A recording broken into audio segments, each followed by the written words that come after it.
میرے ابا بہت بیمار رہتے تھے۔ سب ڈاکٹرز نے جواب دے دیا تھا۔ سب کا کہنا تھا کہ ابا بس چند ہی دن کے مہمان ہیں۔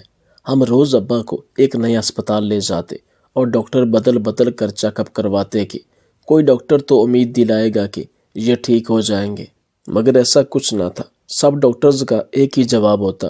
حیرت تو یہ تھی کہ آج تک کسی کو ابا کی بیماری کا پتہ نہیں چل سکا۔ آج بھی ہم ابا کو ایک نیا اسپتال لے آئے تھے۔ یہاں پر ایک لیڈی ڈاکٹر تھی۔ ان کے بارے میں سنا تھا کہ وہ بہت قابل ہیں۔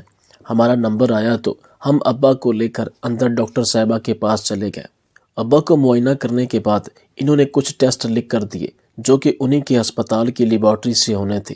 جب رپورٹس آئیں تو ڈاکٹر صاحبہ نے ایک عجیب بات کر دی۔ وہ کہنے لگی، آپ ان کی شادی کر دیں، یہ ٹھیک ہو جائیں گے۔ اور ڈاکٹر صاحبہ کی اگلی بات نے تو ہم سب کے پیروں تلے سے جان ہی نکال دی۔ وہ بولی کہ آپ ان کی شادی مجھ سے کر دیں تو یہ چند دنوں میں ہی ٹھیک ہو جائیں گے۔ اماں تو فٹ سے راضی ہو گئی، مگر مجھے دال میں کچھ کالا لگ رہا تھا۔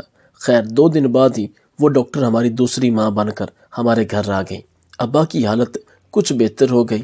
رات کے وقت ابا کی دونوں بیویاں ان کے کمرے میں ہوتی۔ مجھے یہ سب بہت عجیب لگا تھا، اسی لیے ایک رات ابا کے کمرے میں جھانک کر دیکھا تو سر پر آسمان ٹوٹ پڑا۔ اندر تو اماں اور وہ ڈاکٹر۔ میری اماں اور ابا کی محبت اور آپس کے اتحاد کی تو پورے محلے میں مثالیں دی جاتی تھی۔ اماں ابا کی بات کو پتھر کی لکیر مانتی تھی تو ابا بھی ہر کام سے پہلے اماں کی کہی ہوئی بات پوری کرتے تھے۔ اگر ابا تیار ہو کر باہر کسی کام سے جا رہے ہوتے اور اماں کو بازار سے کچھ منگوانا ہوتا تو پہلے ابا اماں کا سودا لا کر دیتے اور پھر ہی اپنا کام پورا کرتے تھے۔ اماں کی بھی مجبوری تھی، سارے کام ابا کو ہی کرنے پڑتے تھے کیونکہ ان کی صرف ہم 4 بیٹیاں ہی تھیں اور ہمارا کوئی بھی بھائی نہیں تھا۔ میرا نام ایمان فاطمہ ہے۔ میں اس وقت 10 سال کی تھی اور میری کوئی بہن یا بھائی نہ تھا۔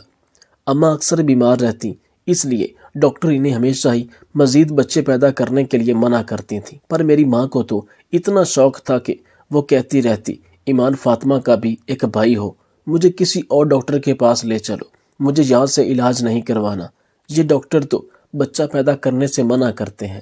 تو ابا انہیں سمجھاتے کہ یہ سب تمہاری صحت کے لیے کہتے ہیں، بھلا ان کو ہمارے بچوں سے کیا مسئلہ ہو سکتا ہے۔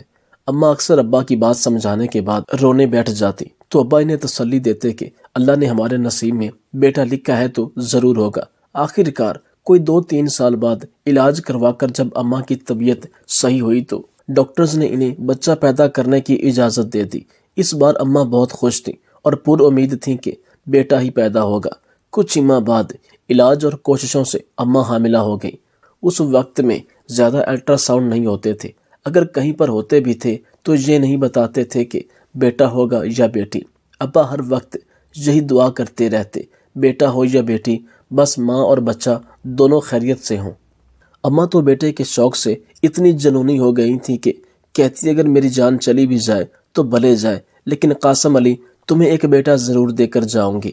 آخر خیر سے بچے کی پیدائش کا دن بھی آ پہنچا۔ اماں کی طبیعت بگڑی تو ابا گھر میں ہی ایک دائی کو لے آئے۔ دائی اماں ابا کے ساتھ جیسے ہی گھر میں داخل ہوئی تو کہتی آئی کہ آج اس گھر میں بیٹا پیدا کروا کر ہی جاؤں گی۔ اور جب بچے کی پیدائش ہو گئی تو وہ اپنا اترا ہوا چہرہ لے کر ابا کے سامنے آ کر کھڑی ہو گئی اور کہنے لگی، دیکھو قاسم علی، برا مت ماننا، اس بیوی سے تمہارا بیٹا ہونے سے رہا، میری مانو تو ایک اور شادی کر لو۔ ابو کو اس بات پر بہت غصہ آیا، لیکن انہوں نے وقت مناسب نہ سمجھا اور دائی کو اپنا معاوضہ دے کر چلتا کیا۔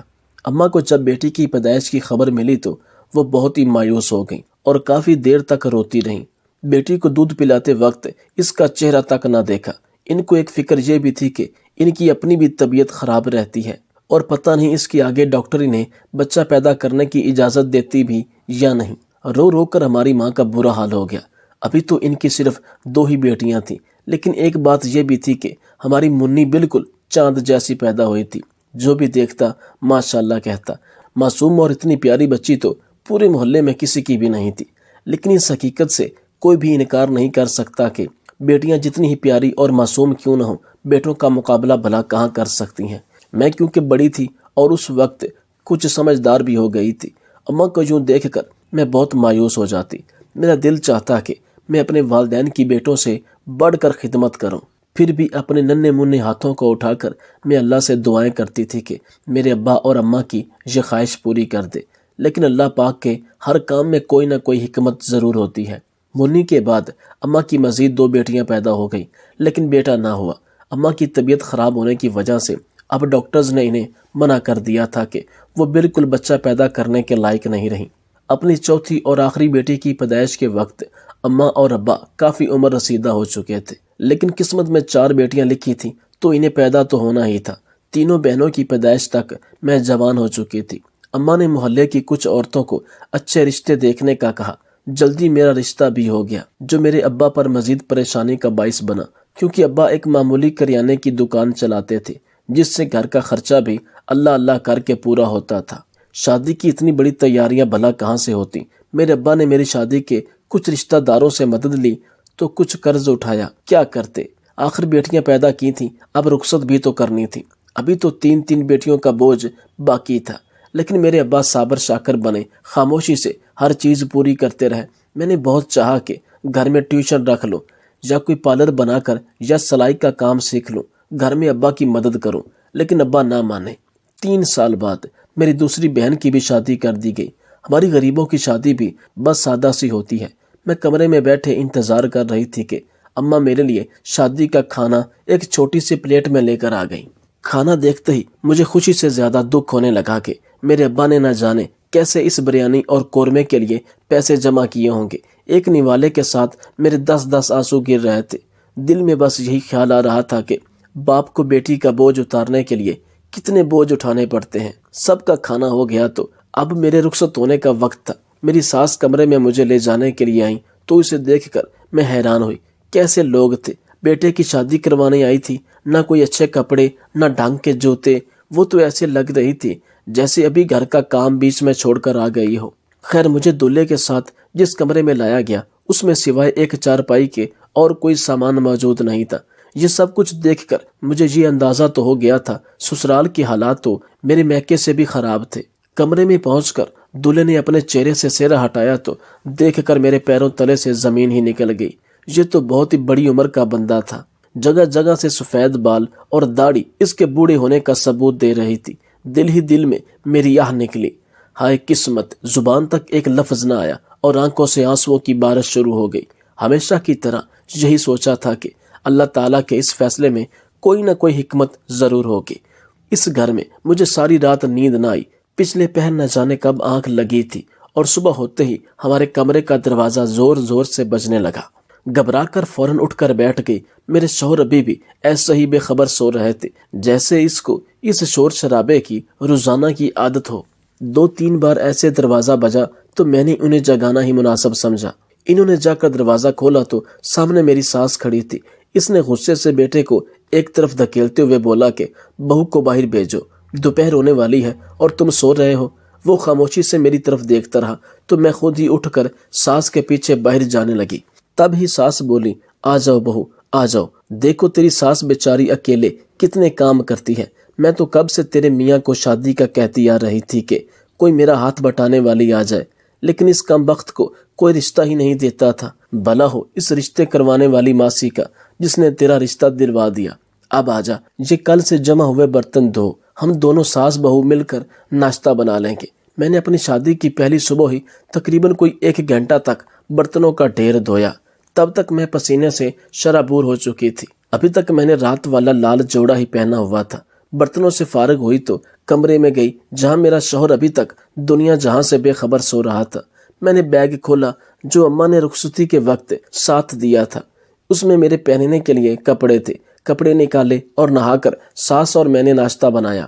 ابھی تک مجھے یہ اندازہ نہیں تھا کہ میری ساس کے میرے شوہر کے علاوہ بھی 3 بیٹے تھے جو سبھی ابھی تک کنوارے تھے۔ سسر بہت بوڑھا تھا جو ایک کونے میں چارپائی پر پڑا رہتا۔ میں کام سے فارغ ہوئی تو شوہر کا ناشتہ لے کر کمرے میں گئی، اسے جگایا اور ناشتہ کرنے کو کہا تو وہ میرے اس عمل سے بہت خوش ہوا۔ میں نے اپنا فرض سمجھ کر اس کے کھانے پینے کا خیال رکھا۔ وہ بھی مجھ سے محبت کرنے لگا۔ اکثر کھانے پینے کی کوئی چیز میرے لیے لاتا تو گھر والوں سے چھپا کر لاتا، کیونکہ ان کے گھر کا ماحول کچھ ایسا تھا کہ اپنی یا پرائی چیز کی کسی کو کوئی تمیز نہیں تھی۔ بس جسے جو ہاتھ لگ جائے وہ اس کا ہوتا تھا۔ میرا شوہر کچھ کماتا نہیں تھا، بس میرے سسر کی پینشن مہینے میں آ جاتی تھی، گھر کا کھانا پینا اسی میں پورا ہوتا تھا۔ شوہر کے نہ کمانے کی وجہ سے مجھے محسوس ہوا کہ میری ساس اب مجھ سے بگڑنے لگی تھی۔ اکثر میرے شوہر کے کان بھرتی، آخر وہ ماں تھی، میرا شوہر بھی اس کی بات مان لیتا اور مجھ سے لڑتا تھا۔ شوہر کی بے روزگاری کو دیکھ کر میں نے گھر میں بچوں کو ٹیوشن پڑھانا شروع کیا۔ ابا کے گھر تو میں یہ نہ کر سکی، لیکن چپ چاپ کر کے بیٹھ جانا میری عادت نہیں تھی۔ اس علاقے کے سبھی لوگ غریب بھی تھے، کوئی زیادہ فیس نہیں دے سکتا تھا، اسی لیے میں نے کم فیس لے کر بھی پڑھانا جاری رکھا۔ جیسے ہی مجھے مہینے کی فیس جمع ہو جاتی، شوہر طرح طرح کے ہیلے بہانے بنا کر مجھ سے سارے پیسے نکلوا لیتا۔ اب ساس بھی گھر کے خرچ میں مجھ سے حصہ مانگنے لگی۔ بھلا اتنے پیسے کہاں جمع ہوتے تھے کہ گھر کا خرچہ اور شوہر کو پیسے دینا دونوں کر سکوں۔ ابھی میری زندگی انہی سب الجھنوں سے گزر رہی تھی کہ مجھے پتا چلا کہ میں ماں بننے والی ہوں۔ آہستہ آہستہ طبیعت خراب ہونے لگی تو میں نے ٹیوشن پڑھانا چھوڑ دیا، لیکن اب آئے دن شوہر کے جھگڑے ہوتے کہ پیسے دو۔ میں کہتی کہ پیسے تو ٹیوشن پڑھانے سے آتے تھے اور میری طبیعت خراب ہونے کی وجہ سے میں ٹیوشن نہیں پڑھا سکتی، تو پیسے کہاں سے لاؤں؟ تو وہ جھگڑنے لگتا اور کہتا کہ کچھ بھی کرو لیکن مجھے پیسے دیا کرو۔ اس حالت میں محنت میرے بس کی بات نہیں تھی، لیکن دن بہ دن شوہر کے جھگڑے مزید بڑھتے گئے۔ پیسوں کی بات کو لے کر ایک دن شوہر نے مجھے اتنا مارا کہ میری طبیعت بہت زیادہ خراب ہو گئی۔ کیونکہ بچہ پیٹ میں تھا اس لیے تکلیف سے تڑپنے لگی۔ ان لوگوں کو جب ایسا لگا کہ مجھے علاج کی ضرورت ہے، مجھے اپنے ابا کے گھر چھوڑا ہے۔ میں وہاں جانا نہیں چاہتی تھی، لیکن میری تکلیف کچھ اتنی زیادہ تھی کہ مجھ سے منع کرنے کی طاقت باقی نہیں تھی۔ میری حالت پر اماں اور بابا بہت پریشان ہو گئے۔ فوراً مجھے ہسپتال لے جایا گیا، لیکن بہت زیادہ مار پیٹ کی وجہ سے ڈاکٹر میرے بچے کو نہیں بچا پائے۔ مجھے اس بات کا بہت صدمہ لگا، میں بہت زیادہ روئی، لیکن گھر سے کوئی پوچھنے تک نہ آیا، جبکہ ان کو بچہ ضائع ہو جانے کی خبر بھی ملی تھی۔ وہ لوگ ساتھ رہنے کے لائق تو پہلے بھی نہیں تھے، لیکن اب اس بات کی وجہ سے مجھے اپنے شوہر سے شدید نفرت ہونے لگی تھی۔ میرے باپ نے بھی یہ طے کر لیا کہ جب تک وہ لینے نہیں آتا تو واپس نہیں جائے گی، لیکن کئی دن گزر جانے کے بعد بھی وہ نہ آیا۔ میکے آئی تو ایک اور بات پتہ چلی کہ اماں نے میری چھوٹی بہن کا رشتہ بھی ایسے ہی بنا دیکھے کر دیا ہے۔ میں نے اس بات پر شدید احتجاج کیا اور ابا کو بھی سمجھایا کہ رشتہ دیکھ بھال کر ہی کرنا چاہیے۔ جب میری چھوٹی بہن نے میری حالت دیکھی تو وہ بھی ڈر گئی اور رشتے سے انکار کر دیا، کیونکہ یہ رشتہ بھی اسی رشتے کروانے والی ماسی نے کروایا تھا۔ اس کو منع کر دیا اور بتایا کہ ہم خود کہیں دیکھ بھال کا رشتہ کریں گے۔ اماں میری اس بات سے شدید غصہ ہوئی اور جیسے تیسے کر کے مجھے گھر واپس بھیجنے کی کوشش کرنے لگی۔ اس بات کو لے کر ہمارے گھر میں مسائل بہت زیادہ بڑھ گئے۔ تنگ دستی، غربت اور ابا پر میری شادی کی وجہ سے لیا ہوا قرضہ تو پہلے ہی تھا۔ ابا پر پریشانیوں کا بوجھ بڑھا تو وہ شدید بیمار ہو گئے۔ گھر میں ہم سب لڑکیاں بڑی مشکل سے ابا کو اسپتال تک لے گئیں۔ ابا کا وہاں کچھ علاج ہوا، مگر طبیعت نہ سنبھلی۔ ڈاکٹر نے انہیں مکمل پریشانی سے دور رہنے کا کہا۔ ابا جو کریانے کی دکان چلاتے تھے، اسی سے ہمارے گھر کی روزی روٹی چلتی تھی۔ ابا بیمار ہوئے تو گھر میں فاقے پڑنے لگے۔ یہ دیکھ کر میں نے یہاں پر بھی ٹیوشن پڑھانا شروع کیا۔ مجھ سے بہت زیادہ تو نہ ہوتا، پھر بھی کھانے اور راشن کا انتظام ہو جاتا تھا۔ مجھے بیٹوں کی طرح ابا کی خدمت کرنے کا بہت شوق تھا۔ ایسے کبھی نہیں سوچا تھا کہ میں اپنے باپ کی مدد اس طرح سے کر پاؤں۔ ابا کی طبیعت بہت نازک تھی۔ میری اماں کو ابھی بھی بیٹے کا شوق تھا۔ ابا دن بہ دن بیمار ہو رہے تھے، بہت سے ڈاکٹر جواب دے چکے تھے۔ آج ہم ایک نئے ڈاکٹر کے پاس ابا کو لے کر گئے تھے۔ وہ ایک لیڈی ڈاکٹر تھی، بہت اچھی اور نیک خاتون تھی۔ ابا کی بہت ساری دوائیاں بھی ہمیں فری دے دیتی تھی، مگر ابا کی حالت خراب ہوتی جا رہی تھی۔ ایسا لگتا تھا اب وہ زندہ نہیں رہیں گے۔ ایک بار ہم ابا کا چیک اپ کروانے ان کے پاس گئے تو وہ بولی آپ ان کی شادی کروا دیں، مجھے لگتا ہے شادی کے بعد یہ ٹھیک ہو جائیں گے، اور یہ بھی کہہ دیا کہ میں ہی ان سے شادی کروں گی۔ ان کی بات سن کر میرا تو دماغ ہی چکرا گیا تھا۔ بھلا یہ کیسے ممکن ہو سکتا تھا؟ ابا بھلا اتنے بوڑھے انسان اور وہ لیڈی ڈاکٹر کوئی زیادہ عمر کی نہیں تھی۔ حیرت تو تب ہوئی جب اماں نے بھی ان کی بات مان لی اور ابا کی شادی ان سے کرنے کے لیے راضی ہو گئی۔ یہ سن کر تو میرے پیروں تلے سے زمین ہی نکل گئی کہ ڈاکٹر صاحبہ نے کہا کہ وہ خود ہی ابا سے شادی کے لیے تیار ہیں، اور ڈاکٹر صاحبہ کی بات سن کر اماں تو بہت خوش ہو گئی تھی۔ اماں دنیا کی ایسی واحد پاگل خاتون تھی جو خود ہی اپنے لیے سوتن لانا چاہتی تھی۔ اماں راضی ہوئی تو بھلا ہم کیا کر سکتے تھے، اور ابا پہلے ہی اماں کی کوئی بات نہیں ٹالتے تھے، وہ بھلا شادی کے لیے کیسے منع کر سکتے تھے۔ لیکن ہم سب بہنوں کے نہ چاہتے ہوئے بھی ابا کا اس ڈاکٹر صاحبہ سے نکاح ہو گیا اور وہ ہماری سوتیلی ماں بن کر ہمارے گھر آ گئیں۔ سوتیلی ماں کے آتے ہی ہمارے گھر کے تو رنگ ڈھنگ ہی بدل گئے۔ وہ ابا کا خود علاج کرتی اور بہت خیال رکھنے لگی۔ جلدی ابا صحت مند ہونے لگے۔ سوتیلی ماں نے میری چھوٹی بہن کا رشتہ بہت ہی اچھی جگہ اور بہت ہی امیر لوگوں میں کروا دیا، اور اب وہ میرے اپنے شوہر سے طلاق کروانے کی کوشش میں لگی ہوئی تھی۔ جلدی ان کی کوشش کامیاب ہوئی اور میری ان برے لوگوں سے جان چھوٹ گئی۔ میری سوتیلی ماں نے مجھے ایک اچھے اسکول میں ٹیچر کی نوکری بھی دلوا دی، اور وہ خود اپنے پیسوں سے ہمارے گھر کا بہت سارا خرچہ اٹھاتی تھی۔ دیکھتے ہی دیکھتے بابا بالکل اچھے بھلے ہو گئے اور وہ واپس اپنے کریانے کی دکان سنبھالنے لگے۔ ماشاءاللہ اب ہمیں پیسوں کی کسی بھی معاملے میں کوئی بھی ٹینشن نہیں ہوتی تھی۔ ہماری سوتیلی ماں بہت اچھی تھی۔ ایک دن ایسے ہی میں نے ان سے پوچھا کہ آپ ایک ڈاکٹر ہو کر ہمارے گھر شادی کر کے کیوں آئیں؟ آپ چاہتی تو بہت اچھی جگہ بھی شادی کر سکتی تھیں۔ تب انہوں نے بتایا کہ میں پہلے سے شادی شدہ تھی اور خود میری 2 بیٹیاں بھی تھیں۔ ایک کار حادثے میں نے اپنے شوہر اور دونوں بیٹیوں کو کھو دیا۔ بڑی مشکل سے میری جان بچ چکی تھی۔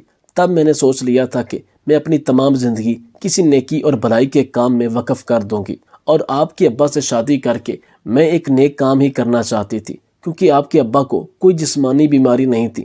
انہوں نے بس گھر کی پریشانیوں کو خود پر ہیوی کر لیا تھا اور ڈپریشن میں چلے گئے تھے، اور اس حد تک چلے گئے تھے کہ اس سے ان کی جان بھی جا سکتی تھی۔ میں آپ لوگوں کو دیکھتی تو مجھے آپ پر بہت ترس آتا۔ میرا آگے پیچھے کوئی نہ تھا، اس لیے میں آپ کے گھر کا بوجھ اٹھانا چاہتی تھی اور کسی بے سہارا کو بیٹے کا سہارا بھی دینا چاہتی تھی۔ میرے پاس زندگی جینے کا کوئی مقصد نہیں تھا۔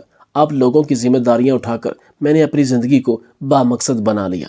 اللہ کا کرنا کچھ ایسا ہوا کہ جلدی میری سوتیلی ماں حاملہ بھی ہو گئی۔ اماں تو یہ سب دیکھ کر خوشی سے پھولے نہ سماتی تھی۔ اس بار انہیں پورا یقین تھا کہ بیٹا ہی ہوگا، اور آخرکار ان کی یہ امید اللہ تعالیٰ نے پوری کی۔ ہماری سوتیلی ماں نے ایک بہت ہی پیارے بیٹے کو جنم دیا تو ابا کی بھی خوشی دیکھنے کے لائق تھی۔ انہیں بڑھاپے میں اللہ تعالیٰ نے اتنی بڑی خوشی دی تھی۔ ہمارا بھائی ہم سب بہنوں کی آنکھوں کا تارا تھا۔ آہستہ آہستہ ہمارا بھائی بڑا ہونے لگا اور اس کے ساتھ ہماری جڑی ہوئی امیدیں بھی جیسے پوری ہونے لگی تھی۔ سوتیلی ماں میرے لیے بھی ایک شاندار رشتہ لائی تھی۔ اتنے اچھے اور کھاتے پیتے لوگ تھے۔ رشتہ ہوا تو اس بار میری شادی کے تمام اخراجات دولہے والوں نے اٹھائے تھے۔ بہت ہی اچھے طریقے اور دھوم دھام سے وہ میرے گھر بارات لائے اور میں بیاہ کر اپنے سسرال گئی۔ مجھے دنیا میں ہی جنت مل گئی۔ یہاں میں جب امید سے ہوئی تو سب گھر والوں نے مجھے ہاتھ کا چھالا بنا کر رکھا ہوا تھا۔ میکے کی طرف سے بھی اب میں بے فکر تھی۔ وہ لوگ بہت زیادہ خوشحال تھے۔ اللہ بھلا کرے ہماری سوتیلی ماں کا، جس نے آ کر ہمارے دکھوں کو سکھوں میں بدلا تھا۔